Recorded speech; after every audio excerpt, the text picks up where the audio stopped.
teams we cover in Kansas City, it was the ultimate challenge, being down 10 points midway through the fourth quarter of the Super Bowl, or by 9 points with 2 minutes remaining in the NCAA championship game. Now the challenge is different, bigger. Seasons and championships have been disrupted or canceled. What are the athletes doing during the coronavirus pandemic? It's Monday, March 23rd, and on today's SportsBeat KC, the Kansas City Star Sports podcast, Sam Mellinger and Sam McDowell spoke to what's happening with athletes in our region. They also talked about what some Kansas City folks, probably big fans of the Chiefs, Royals, Sporting KC, and the colleges, are doing to help their hometown manage through this health crisis. Melly and Sam Mack and so many others at the Star have written some amazing stories. Some of them are part of the show notes here. So, here are Sam Mellinger and Sam McDowell talking about what they've seen and written over the past few days. I'm Blair Kirchhoff, and toward the end, I asked them about the switch they've made from writing about spring training and free agency to what they're doing now. Here we go. I'll tell you guys, I can remember in the old Star building, if you went upstairs, kind of around the corner from the cafeteria, there was we have the framed Norman Rockwell photo of, remember the guy, the worker rolling up his sleeves, holding some blueprints in his hand, and it was the spirit of Kansas City. And I thought about that image over the last, 10, 12 days. And as I go around town, and also as I read stories in the Star about how Kansas City is helping manage this coronavirus crisis. Look, I think every city prides itself in being, a good place and a helpful place and pulling together in times of need. But I know that both of you guys experienced firsthand and witnessed some of those moments. Sam McDowell, let's start with you. You had some.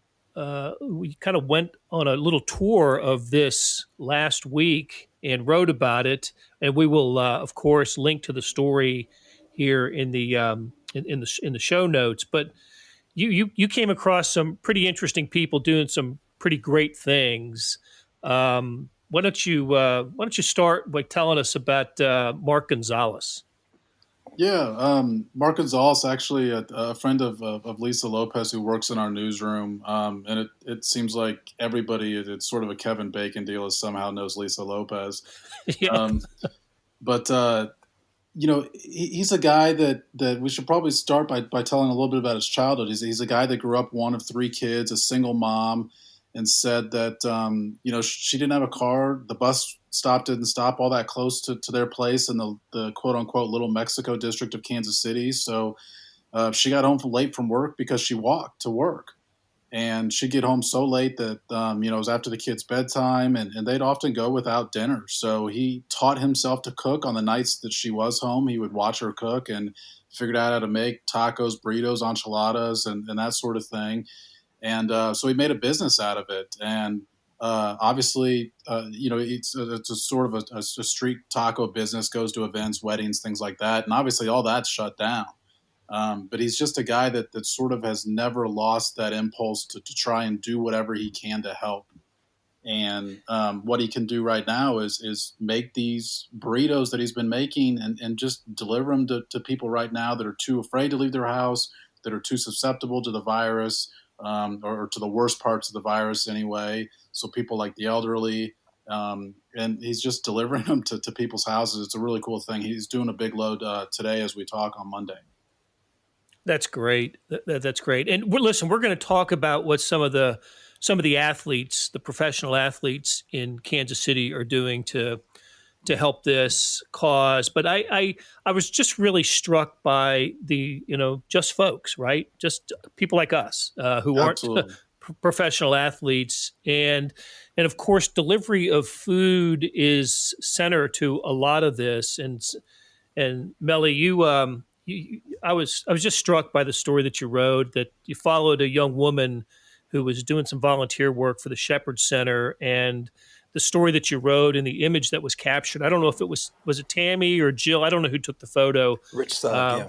Was it Rich Sugg? Okay, great photo of keeping a little social distancing, I guess, at the door. But T. Sexton was, just doing her thing.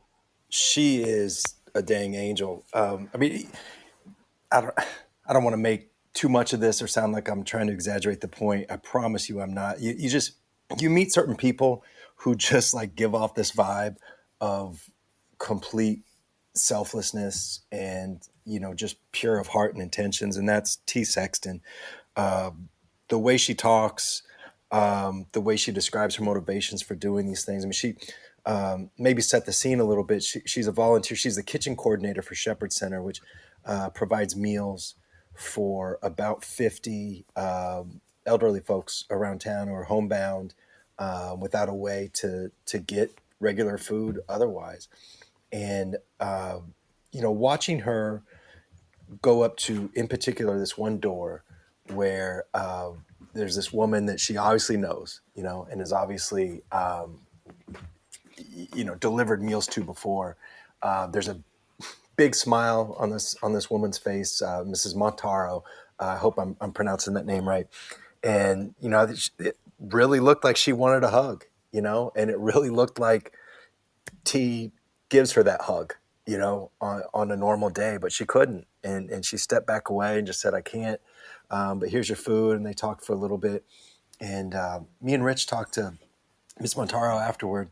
And I didn't think about this part of it. I mean, these people obviously need the food. We all need food to eat. We need, sustenance in our lives.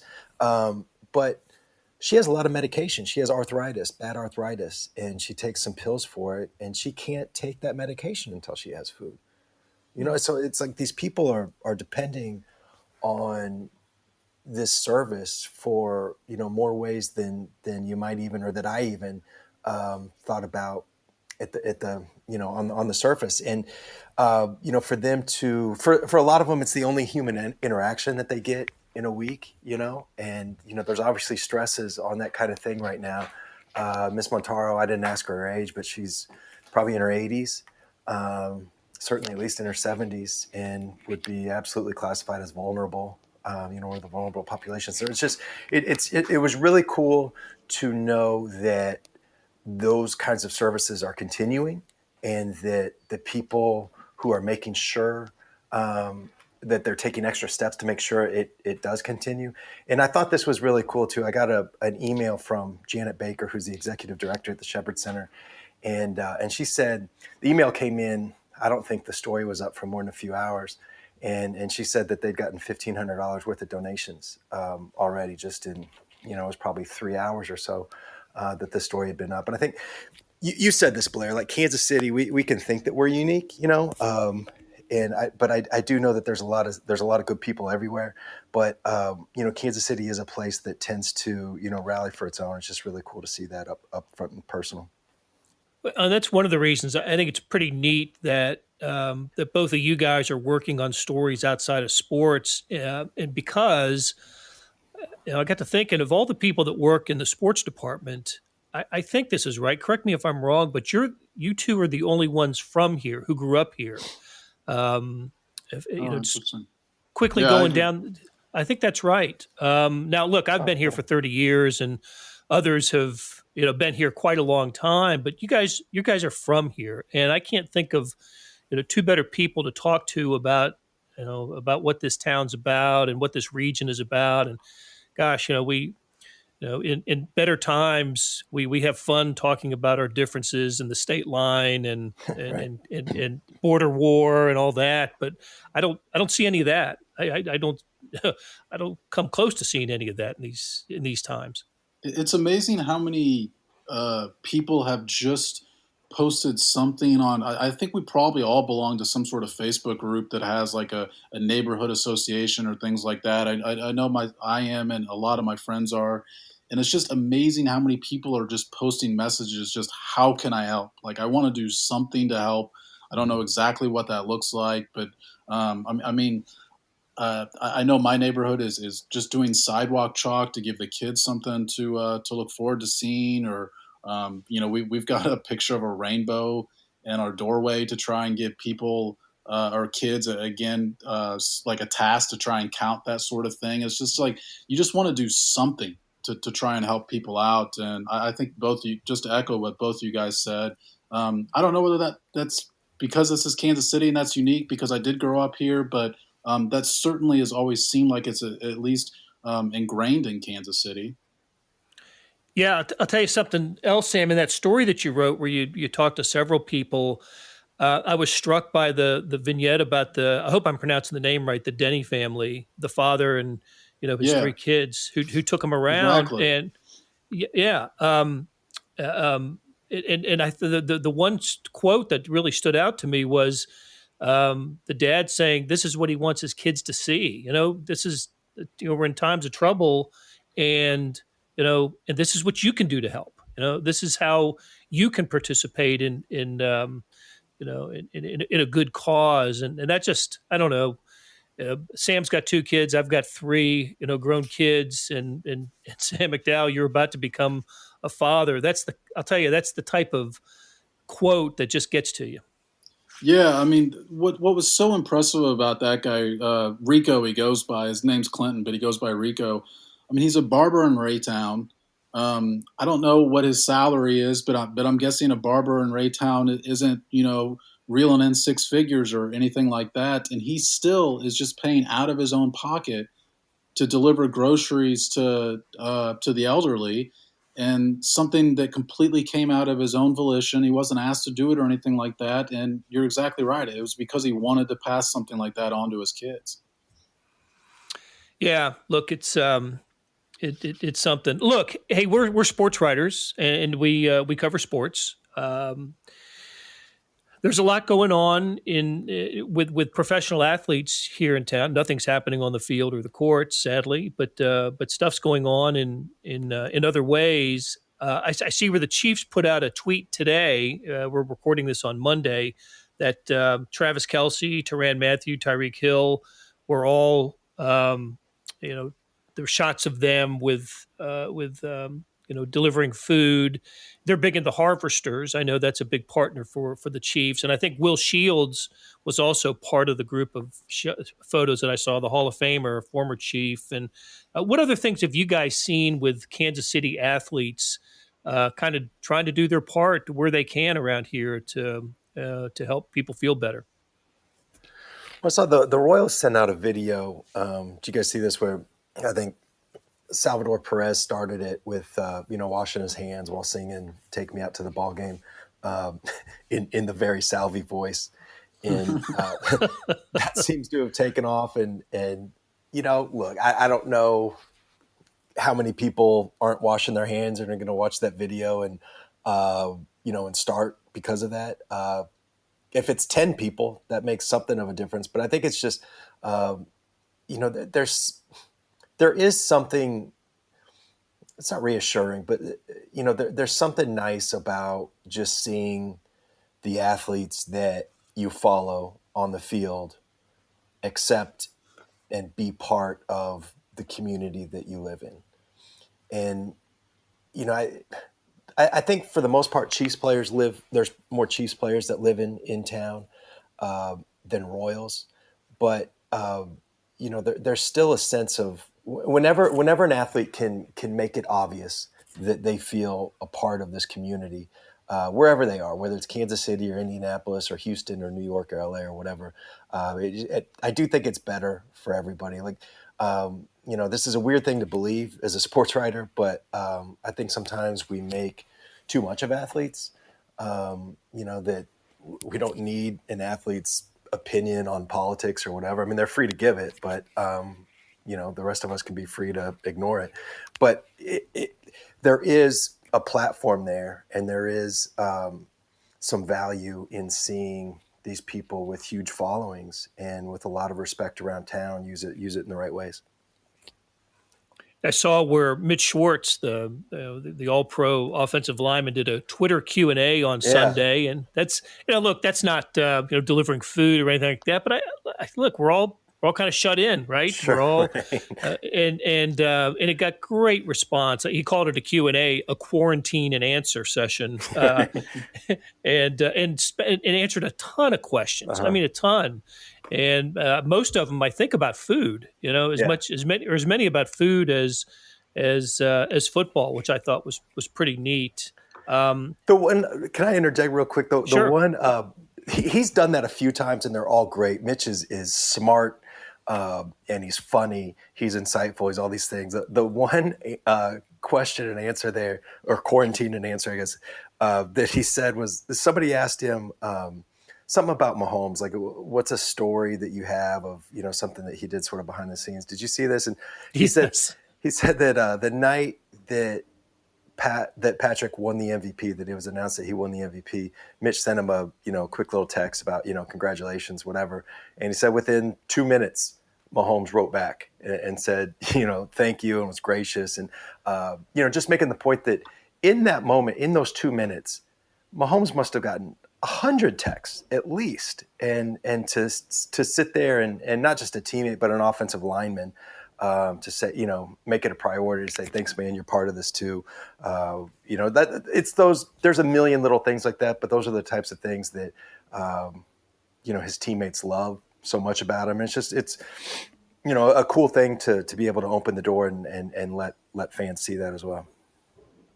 Absolutely. And speaking of the Chiefs, it's not just the players. Sam McDowell, you caught up with B.J. Kissel, our friend, and gosh, we've all known B.J. for such a long time, and he spearheaded a kind of a food drive himself, which sort of just grew organically and turned into something special. Yeah, unbeknownst to him, he was spearheading a movement Right. because he just wanted to feed like one shift of nurses at one hospital by him by catering Jack Stack to him, and he basically posted on Facebook specifically just to try and get the question answered as far as, is this allowed? Because our hospital's allowing in food, outside food right now, and how would this work?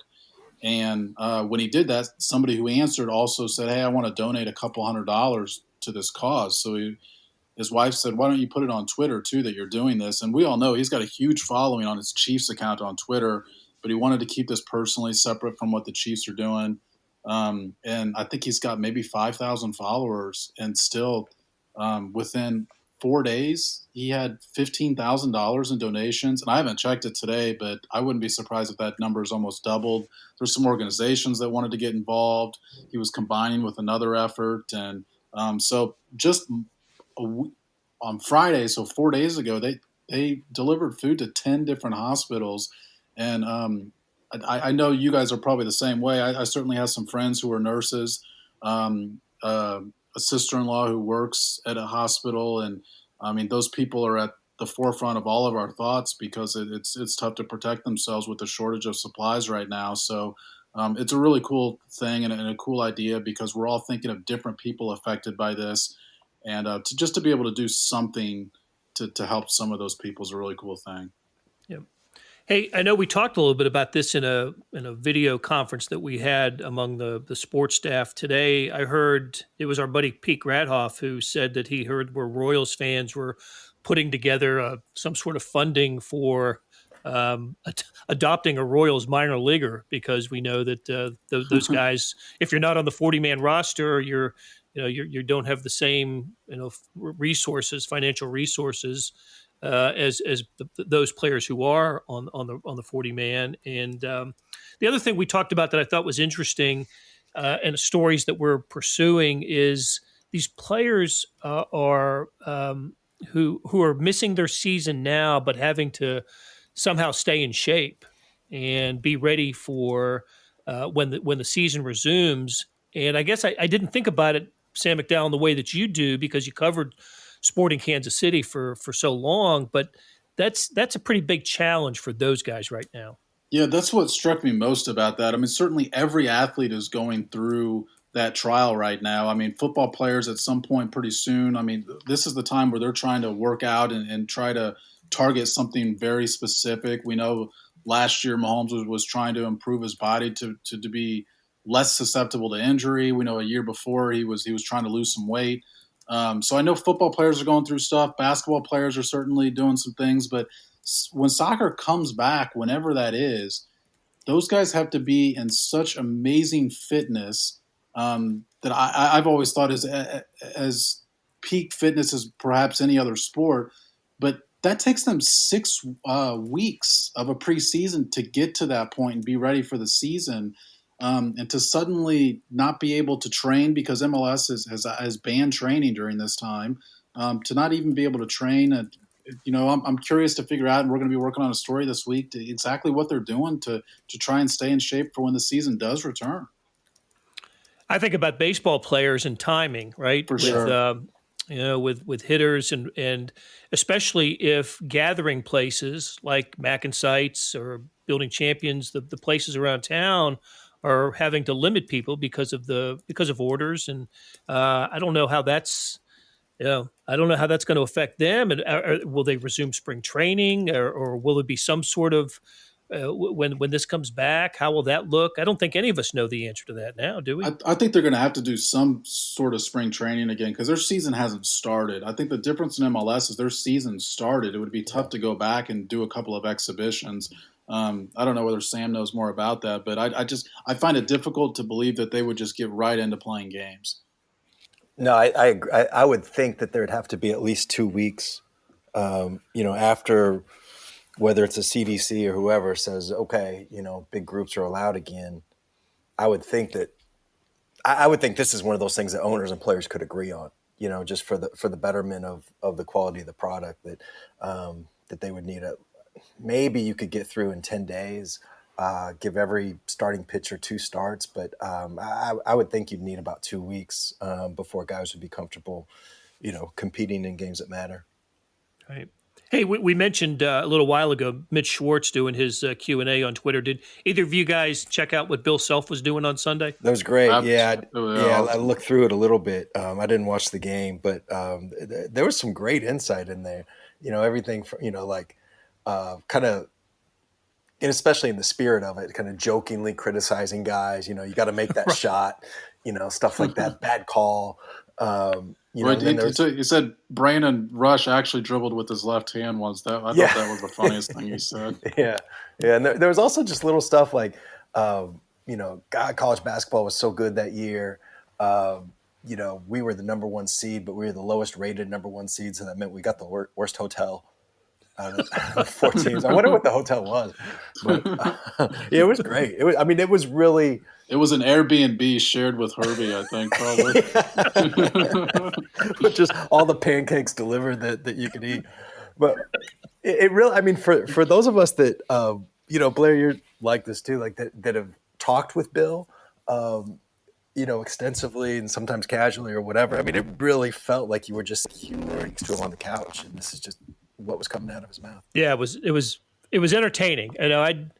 I didn't realize he was doing it until I think Gary Bedore tweeted it, and so I turned the game on and followed it along with, and not just he, but some former players got involved too.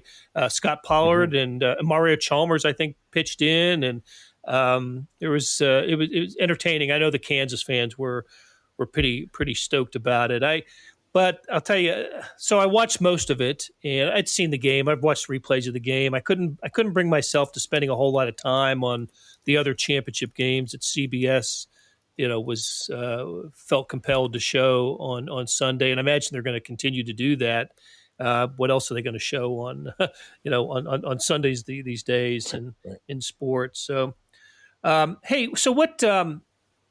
I wanted to ask both you guys. We're not writing anything about competition and games, but and you guys have also stepped away from sports writing for a time. What's that been like? And is it? I guess you have to apply a lot of the same, fundamentals, right? And thoughts and ideas, just not without without balls and sticks and other sporting apparatus to write about. Well, for me, it sounds weird because this is literally like all I've ever done. But I haven't felt like it's that much of a change. And what I mean by that is I've always been a sports writer, but in my mind, I've always just been writing about what I'm interested in because what I'm interested in is sports, right? And, this last week, 2 weeks, whatever, largely what I'm interested in is how people are dealing with, this global pandemic and this thing that seems to, worsen every day. And especially with no sports going on, it's been a natural thing. And, and I feel like I've been lucky to be, like Sam has, writing about some of the good parts, some of the people kind of coming together to try and get through this as well as possible. And I think you guys would all agree with this, is that, there's some of our job that is like breaking down film and, writing about whether Brad Keller is repeating his mechanics and stuff like that. But at the base of it, you're writing about people. And, I think that's what I'm trying to do now as well. It's just, people that aren't professional. Yeah, I would echo the last part of what Sam said. I mean, the part of my job that I've always really embraced the most is telling people's stories, more than the X's and O's of the game. Yeah. And so in that manner, it still feels very similar to what it was. I mean, even on the Chiefs beat, I try, and we all do this, to tell the people stories on the Chiefs beat as much as anything else. And it doesn't really feel all that big of a shift, and I've certainly embraced it because it's the biggest story, not just going on in Kansas City, but in the world right now. So I guess why wouldn't you want to be a part of it if asked? I'll tell you. So, like many other businesses, I mean, who doesn't have a Slack channel anymore? And of course, we have Slack channels, and several, depending on what department you work in. And but I've been going on our breaking news Slack channel at the Star, and what I see there just makes me so proud, and it amazes me too. I'll see reporters and editors who start having conversations early in the morning, very early in the morning, and then they're working throughout the day, and then at the end of the day, whatever that time is for them, they'll slack, and I'm heading home now, and then there'll be a pause for about a half an hour, and then they'll get right back on Slack and say, okay, what else do you need me to do? And and that goes on into the evening. And I just want to say, I think the work that you guys have done and the entire Star, Kansas City Star, has just been fantastic. And I've never believed more than I have in these last 2 weeks or so that local news is a lifeline for a lot of people. It just is. It is trustworthy. It is accurate. It is edited. It goes through a lot of filters before it's out there and put out there. And it's just none of us wants this to happen. None of us wants to be a part of this. Thursday's opening day, supposed to be at Kauffman Stadium. We'd all rather be there. But look, I find myself on our website and reading our print product, spending more time than ever doing that. And listen, I think that's true of all local news, and I think many national outlets are doing a great job. But I just am extremely proud of the work that the Star has been doing here. Yeah, I mean, there's not really a way to say it any better than that. But I will be the guy to add the plug, because our readership metrics show that everybody is consuming what the news side's writing, and Sam and I have been a part of that, but probably a small part of it when you look at the sheer amount of coverage that there's been from our news reporters. And I certainly hope people realize now that they need us in the community. And everybody knows what newspapers are going through right now, and it certainly would be great for those that can, because we certainly know that the people have been financially affected by this, but to subscribe, because we're doing this work all year round, and we've attacked this because it's the news going on right now. But our staff and that news side puts out incredible work all 12 months of the year. And it's there's no charge right now for the online product. As with the case with most newspapers, I know I don't have a subscription to some of to the New York Times, but it's been free for the last few days. And most newspapers, I believe, have taken down their paywalls. as have the Star and all McClatchy newspapers. That's how important this is, and I think in times of of an emergency or crisis, that should be the case, and it is the case with the Star and other McClatchy newspapers. So, okay, guys, hey, I appreciate you spending some time talking about this. It's a little bit of a departure from our usual conversation topics, but thanks for doing it, and I'll talk to both of you guys again soon. Hey, it's Blair. Hey, we have a special subscription offer for SportsBeat KC listeners, unlimited digital access to the Kansas City Star's award-winning sports coverage. Sign up now for 1 year of Sports Pass for access to all the sports news, features, and columns we have to offer. And it's only $30. That's a 40% savings off our regular rate. For your convenience, your subscription will automatically renew after the initial term at $50 unless you tell us to cancel. A lot of subscription services won't tell you that. They'll just sneak it on there. We just told you. Your subscription helps support the sports coverage of kansascity.com and the Kansas City Star. Please visit kansascity.com/sportsbeatkc offer to get this special offer. And as always, thanks for listening. That'll do it for today. Again, links to the stories we discussed can be found in the show notes and on kansascity.com. And as mentioned earlier, there's no paywall for the website, so please stay informed and up to date on kansascity.com. Thanks to producers Derek Donovan, Savannah Smith, Randy Mason, Beth Welsh, Jeff Rosen, and Chris Fickett. Tip of the hat to Sam Mellinger and Sam McDowell for sharing their thoughts today.